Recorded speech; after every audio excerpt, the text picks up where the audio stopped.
There's a river in the sky above the river below, flowing invisibly from leaf to cloud, from cloud back to leaf, like a slow breath the forest takes all night long. People call it a flying river, moisture lifted by a billion trees stitched together into weather, and it drifts over villages and sandbars and the long bends where the current turns lazy. That's the first mystery, the forest making its own rain. The way a body makes its own calm when you give it time. You don't have to solve it, just notice it, like the feeling of your chest rising and falling in and out deep under the canopy. There's a second river, darker than ink, where black water slides under branches without a sound. It meets a tawny river heavy with silt, and for miles the two flow side by side, touching but not mixing, a seam down the middle like a zipper of light and dark. They call that the meeting of waters, and it looks like a painting that forgot to finish blending. One current is cool and acidic and slow, steeped in leaves. The other is warm and quick and full of clay. They travel together for a while, like two travelers who don't speak the same language yet, still share a path. That's another mystery. The forest gives freely, differences moving in parallel without argument until time does the mixing for them. Walk with me softly across the wooden ribs of a canoe pulled up on the bank. The air is heavy and sweet, and somewhere a frog ticks like a wristwatch, a branch creaks. A fruit splashes down, and the rings widen then vanish. There's a legend that when the river is perfectly still and you whisper a name you love, the current carries it to the pink river dolphin, the boto. And the boto carries the name into a dream. People say the boto can become a person for one night each year, dressed in white, a hat pulled low, visiting the villages with the music. You can smile at the story without telling it to sit down and be logical. The rainforest holds room for what's measured and what's sung. There are mysteries written in the dirt, too. Great circles and long lines, squares and pathways that only reveal themselves when the forest opens. Like faint tattoo ink rising through old skin. From the air they look like geometry. A giant hand traced with a stick. On the ground they feel like a memory your feet recognize before your eyes do. Some of these geoglyphs sit quiet on the plateaus, linked by ancient causeways, as if the forest used to be a city that learned to breathe again. When you think of the jungle, you picture wilderness without end. But beneath that green are the signatures of people who shaped Earth with patience and ceremony. The forest grew back and folded its hands over them. And now and then the hands part and you glimpse the marks, and you remember that almost nothing on this planet is only one thing. Forest and city, wild and tended, old and new layers like leaves, hold that thought and breathe once long in, longer out. Let your jaw unclench and your shoulders fall toward the earth a little, as if there were magnets in the soil calling them home. Another mystery sits in a handful of black soil. It looks ordinary until you watch what lives in it. Roots that find it and thicken. Microbes that dance. Water that lingers like good company. People call it dark earth, terra preta. Soil enriched by generations with char and pottery shards and peels and ash gardens made to last so long that even now the ground remembers how to be generous. Think about that. A technology that doesn't hum or blink, that doesn't need a wall socket. Just time and attention and the habit of giving leftovers back to where they came from. The proof is in the way seeds relax there. The forest is full of these quiet inventions, old solutions disguised as dirt. If you walk at night, you might see a soft green light in the leaves at your feet, a foxfire glow like a candle set inside a plant. There are mushrooms there that shine on purpose, a cool pulse that looks like a dream floating just above the duff. They make their own signal in the dark the way fireflies do, a low lantern for small lives to find and follow. You crouch down, and your breath fogs the beam for a second, and then it clears. And you're looking at a thing that doesn't need an audience to be beautiful. The forest doesn't ask for applause. It just keeps doing what works. There's a tree with roots like a group of friends leaning outward in a circle, and people tell you it walks. The story goes that it steps away from shade and toward light a few inches each year, sliding across the earth. Scientists argue about that one, but I like the impulse underneath it. The idea that even a tree might choose its own way slowly. The forest is full of decisions that take seasons to show themselves. You get that if you've ever taken a long breath and changed direction without announcing it. Nearby, there's a strangler fig that wraps a host tree the way ivy wraps an old house. It curls around and around, patient as a spell, and one day the inside tree is gone and the fig is its own cathedral, a lattice of living wood with a hollow heart. If you step inside and press your palm to the inner pillars, You can feel a kind of stillness that isn't empty at all. It's a mystery shaped like an absence. A space that used to be someone, and is now the memory of someone turned into shelter for everything else. Let your breath match the slow rhythm down here. Hear the cicadas like faraway engines. Feel how the air touches your skin and stays. Out on the wide water, there's a place where the river runs backward for a minute. A tide pushed inland by the far-off moon, a traveling wall of water that rises and shouldered its way up the main stem and into smaller veins. People surf it when they're feeling brave. Birds lift in a white sheet ahead of the roar. Fish leap into air that feels too dry for them. Trees along the bank brace and whisper. That pulse is called a tidal bore, a traveling edge, and what I love is how it admits that even a river has moments of doubt, changes its mind, takes a step back before moving on.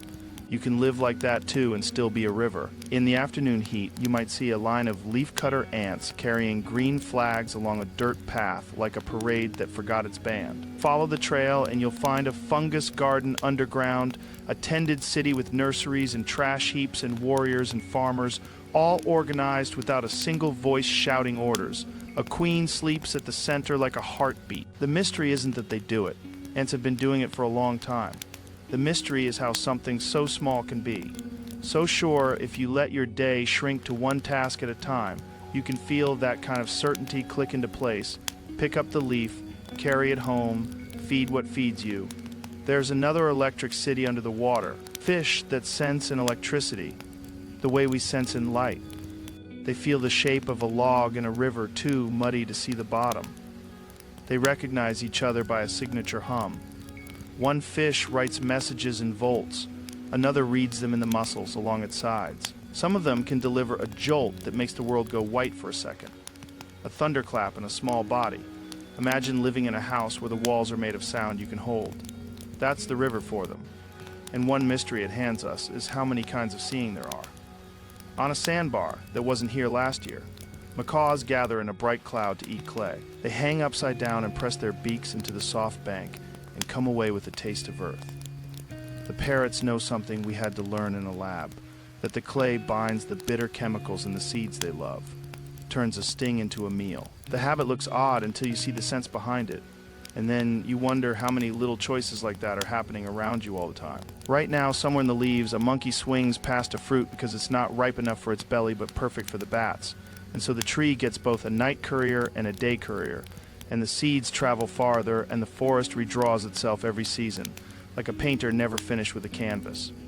Breathe easy. The mystery can be complicated, your breath can stay simple. When rain comes, it doesn't always arrive like a wall. Sometimes it is a rumor, first, a coolness walking in from far away, a change in the way the leaves sound when the wind moves through them. The sky sits on the canopy, and the canopy rises to meet it. You can smell the future a minute before it falls. Then the first drop hits your forearm like a coin, then 5 more. Then the whole river from the sky pours down and the forest doesn't shiver, it hums. Water gathers in the axils of bromeliads and the secret cups of flower bases where tiny frogs live their entire lives in a pool the size of your palm. The rain slides down buttress roots into the ground and takes the long route to the river, and the river swells without hurry, because it has been taught by tree after tree to take its time. There are secrets beneath the surface where you hardly ever look, a tapper path like a tunnel with walls made of leaves, a corridor elephants do not need because there are none here, but a corridor capybaras love, a smooth highway from shade to shade. In the shallows, you can see a manatee move like a drifting boulder, a sigh with skin. Some afternoons, a ripple on the lagoon is a caiman changing its mind. Some nights, 2 green points hover at the waterline, the reflection of a flashlight in a crocodile's eyes, and then they slide away and your own eyes get heavier because you realize everything here has learned how not to be seen unless it wants to be. If you close your eyes now, you can still walk. The forest gives you a different map. Smell for the crushed lemon peel of a leaf you brushed. Listen for the soft metal clink of a beetle. Feel the temperature change when you step into a patch of old shade. People who live here long enough can name the birds by 2 notes. They can find a path by how dry leaves break. That's a mystery you can carry anywhere. The way attention grows roots. The act of noticing is a kind of home. There's a boiling river in a corner of the forest, A ribbon of water that runs hot enough to steam in the morning air, heated by the earth for reasons that have less to do with volcanoes and more to do with deep breath moving upward. Small animals that slip into it by mistake come out as memory and mist, but even at its edge, there are places where the hot meets the cool, and strange plants make a living on the boundary. The forest loves edges. It stacks them like shelves.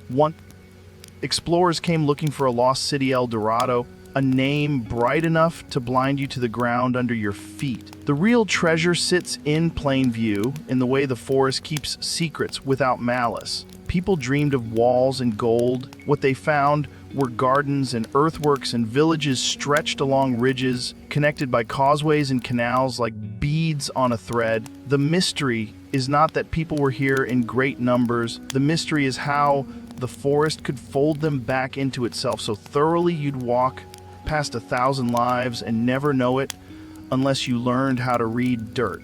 And the dirt is talkative if you listen. Shards of pottery wink from cut banks, charflecks hide like freckles, old middens rise like small hills if you squint the right way. A shoulder blade of a fish turns up where you dig for yams and tells you you're standing in a kitchen centuries old. A child finds a bead and wears it because a circle of color is still a circle of color, no matter how many generations stand between two hands. Take another breath, let it lengthen, let it find its own pace, the way the river finds its own path around a fallen tree. At dusk, the forest changes language. The cicadas wind down and frogs take the microphone. One calls like a drop of water hitting a hollow leaf. Another sounds like someone strumming a rubber band. You hear a whoop of monkeys far off and then a low roar like a drum rolling in a room full of velvet. That's a jaguar announcing that the night belongs to it. The mystery with jaguars is something so strong be so quiet when it wants to. It can put its feet exactly where yours won't hear them, can swim a channel without a ripple, can pass in front of you wearing stripes of shadow and you'll swear you only saw the wind change. In the morning, a hawk the size of a small dog slides through the upper branches and lands on a trunk like a bouncer at a door. A harpy eagle, talons like hooks, a face that looks like it knows a secret and will keep it. It leans out and the forest pretends not to watch, then it lifts again and disappears into the gray air that dusts the crowns of trees nobody down here ever sees. The canopy is a city most of the ground never visits.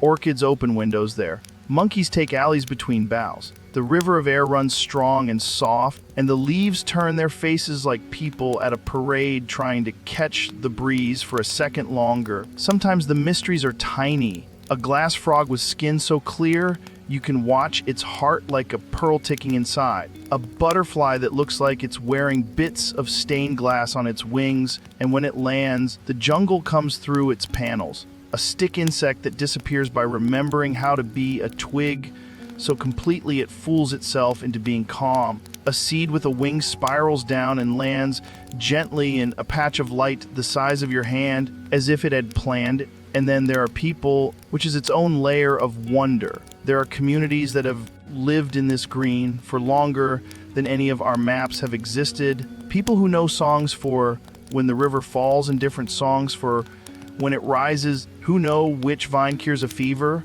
and which vine puts a hunter's blow dart into the sleep of a monkey without stealing the meat from the village, who understand that a story told to a child at night can be a fence just as strong as a wall. Some tribes refuse contact. Their mystery is not for us to rip open. We can let the forest carry their names like secrets and still wish them safety, the way you can wish a stranger well when you pass on a city street without asking where they're going. Under a log, a colony of termites builds a palace out of spit and sand and sunlight. Arches as clean as the inside of a cathedral and just as quiet. Above them, a procession of army ants walks like a river of pepper on the move, and wherever they go, the rest of the forest steps aside. Spiders carry their children to the rafters. Scorpions climb the walls. The tiny people of the leaf turn into birds just long enough to lift out of the way. Then the wave passes and everyone goes back to their shift. The mystery isn't terror, it's choreography.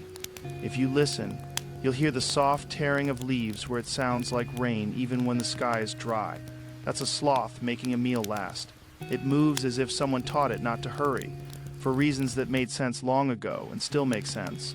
Algae paint its fur a gentle green. Moths live in its coat and then leave to lay eggs in the place where it goes to the bathroom once a week. The cycle goes on and the sloth keeps to its calendar. A monk in a robe of moss. At the water's edge, capybaras sit in a group like old friends on a low wall, leaning into each other. A baby presses its nose to a mother's flank, and the mother acts as if she doesn't notice, and also as if it's the only thing that matters. When they slide into the river, they look like rocks learning to breathe. They nibble grass and gossip with little whistles. Somewhere a caiman watches and decides not to hurry either. The forest is full of truces that last exactly as long as they need to. On a high bank, a line of human footsteps climbs to a place where the view is better, and there's a ring of stones where fires were lit a long time ago. The bones here are from fish you can't catch in the river anymore because the river moved. A shard of a jar lies in a tuft of grass, painted with a shape that might be a fish or might be a lightning bolt. You pick it up and feel the thumbprint of the person who made it, pressed into the clay where it bulged a little during the turning. That thumb was attached to a hand that turned a pot while someone told a joke right over there, and somebody else started a song, and a dog dreamed at the edge of the light, and the forest closed in a tiny step after every laugh. Breathe again. Let the exhale be longer than the inhale, like a river finding the ocean. When the moon is thin and high, bats whisper across the trail in numbers. Your eyes can't count. They read the night with their voices, paint a world with echoes we can't hear. A flower opens exactly when the bats are hungry, lifts its nectar to the right height, shapes itself like an invitation in the dark. The bats arrive and wear the pollen like gold dust on their faces and leave with bellies full, and somewhere else a fruit begins. That's a mystery that looks like kindness and feels like a contract. Everyone gets what they need, and the forest gets more forest. On a still lagoon, a plant spreads plates the size of shields across the surface until the light looks like it's standing on small round rafts. If you press a finger into the underside of a leaf, you can feel the ribs that hold it up, a woven basket of veins trapping a cushion of air. At dawn, the flowers open one color, and by dusk, they darken to another, signaling in a language that needs no noise. If you sit very quiet, you can hear the small sounds of the world being made. Again, water tapping a stem, a fish tasting the skin of the air, a bird lifting off and leaving nothing but the shape of the branch it was on. There's a place where the river cuts into a bluff and shows you its pages. Each layer is a chapter: flood season, dry season, flood again, and tucked in those layers are seeds and twigs and the shells of little lives that tell you how high the water came when your grandparents were young and how low it fell when their grandparents were young. The river is a historian that doesn't mind getting muddy. It writes in silt. It edits when it feels like it. If you push upstream far enough, the water narrows into creeks, and the creeks turn to threads that begin in places where a single spring pops out of the ground like a bright eye. Those headwaters carry rumors of mountains and cloud forests and birds that will never visit the big river because their home is above the fog.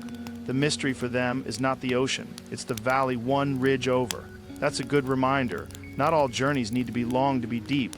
Sometimes a tree falls and brings day with it. A hole opens in the canopy, and suddenly there's a theater of light where there was shade for a century, seeds that have been sleeping wake. Vines race like they've been training for this. Ants move their cities to the sunniest new real estate. Nothing panics, not really. It's more like a busy morning at a market. The forest knows how to use an accident. You can trace a map of old stories through the names people use here. A bend in the river named for a jaguar someone saw once and then never again. A hill named for a drum. A small stream named for the whisper it makes when wind comes from one direction and not the other. A tree named for a medicine it hides, another name for a spirit that watches. The names are a polished path of memory. When you walk them, you're walking with everyone who told them first. There's a vine that is a rope, and a vine that is a ladder, and a vine that is a song. Or at least it sounds like one when the wind moves through its hollow stem and turns it into an instrument. Nobody needed to tune. Children laugh when the forest plays itself like that. They chase the sound the way we chase a good idea in the dark, arms out, trusting the ground. I keep thinking about the Pink River dolphins. There are stories where they know your name, where they turn into people and dance, where they steal hats and hearts and then slip back into the river at dawn. People sometimes leave an offering at the water because it feels polite to acknowledge a neighbor. You can't quite understand whether the stories came from dreams or from nights on the bank when mist made the world soft enough for a shape to be anything. The feeling underneath is simple. Gratitude for a thing that shares the river with you. That's a mystery you can hold without arguing with it. Gratitude feels good and it keeps you gentle. On nights when the air is clear and the stars come all the way down to the tree line, lights move in the undergrowth like a slow parade. Not spirits, though the stories might call them that, but beetles with lanterns built into their bodies, sending signals to each other across low grass. If you tilt your head just right, the little flashes line up and look like the river has taught the ground how to be a sky. You could fall asleep watching a show like that and wake up with your heart a shade quieter. Some mornings, fog sits so thick on the water, you can scoop it with your hands. A canoe nose parts it, like cotton, the person in the bow hums, because humming is what people do when words feel too heavy at dawn. You pass under a branch where monkeys hang like ornaments, and they look at you with a seriousness that makes you want to apologize for something, and you don't know what. Then one scratches its belly and yawns, and you remember the universe runs on breakfast and naps. There is a tree that bleeds milk when it's cut, and the milk is a medicine for some and a poison for others and a glue for still others. There's a fruit that tastes like the smell of the forest after rain. There's a seed that rattles when it's dry and fits a finger like a ring. There are leaves that fold when you touch them, and leaves that call ants when they're bitten, and leaves that look like butterflies learning a disguise. Mysteries don't have to be enormous. They can be as small as the way a plant remembers a touch. In some sand, if you press your palm and lift it, the print fills with water. It looks like the ground has a heartbeat. It's just the river, a few inches down, waiting. The forest keeps backups like that. If one stream dries, another steps in. If a tree falls, a vine builds a bridge. If a species disappears from one bend, a cousin shows up from the next. As long as the path is open, the mystery is resilience. How much bouncing back a system can do if you stop pushing it sideways for a while. You might hear a story about a serpent the width of a canoe that sleeps at the bottom of a lake and wakes when someone whistles the wrong tune. Or about a woman with hair like moss who steps out of the mist and gives advice that sounds like a warning and then isn't. People keep these stories like tools. They teach you not to fish where the river needs to rest. They teach children not to wander into the swamp at night. They put a glow around places that shouldn't be handled like toys. That's a kind of wisdom that fits in your pocket and doesn't weigh much. Lean into the pillow. Let your shoulders sink another half inch. The forest is big enough to go on without you for a minute. Your job is to breathe. Up in the canopy, a tangle of lianas makes a highway where a troop of monkeys crosses a gap, like acrobats who forgot the applause. A moth as wide as your hand lands on a trunk and looks like a patch of bark until it lifts again and becomes a kite. A beetle in armor clicks its way under a leaf. Its shell is glossy enough to catch a little piece of sky and carry it until the shade takes it back. Every one of these lives walks around with a secret. Only it entirely understands. You can admire without owning. There's a plant whose flowers only open when a certain moth arrives, and a moth that only makes sense next to a certain plant. There's a wasp that knows the inside of a fig better than we know, the inside of our own thoughts. The fig hides a whole market in what looks like a fruit. The wasp carries the currency. They've been doing business since before. Your grandparents knew each other. Call it partnership if you want. The forest calls it normal. A canoe glides past a wall of roots that look like folded sails. The person in the stern taps the gunwale twice with a paddle out of habit. The sound goes into the dark, like a pebble disappearing into a well. A kingfisher flicks and becomes a new piece of the air with a line of water threaded behind it. Somewhere farther out, a thunderhead is building a grand argument with the horizon. And everyone here is fine with that, because the argument ends in rain, and the rain ends in quiet, and the quiet is good for sleep. There are places that smell like vanilla, and places that smell like cold metal, and places that smell like the sun on your skin. If you stand under a cecropia tree, ants might come check if you're a threat, because the tree has made them landlords in exchange for security. If you stand too long near a nest of leafcutter ants, you'll learn what discipline smells like, a green, wet scent of effort that is neither desperate nor lazy. Effort can be peaceful. The forest proves it. A canoe stops at a clay bank where tappers come down in the night to drink and lean their heavy heads against the slope and close their eyes like monks. Their tracks look like someone has written a soft language into the mud. The water erases it in the morning and the night writes it again. Letters you can't read, but that your bones can. When people build here carefully, they lift houses on posts and leave the water its corridors.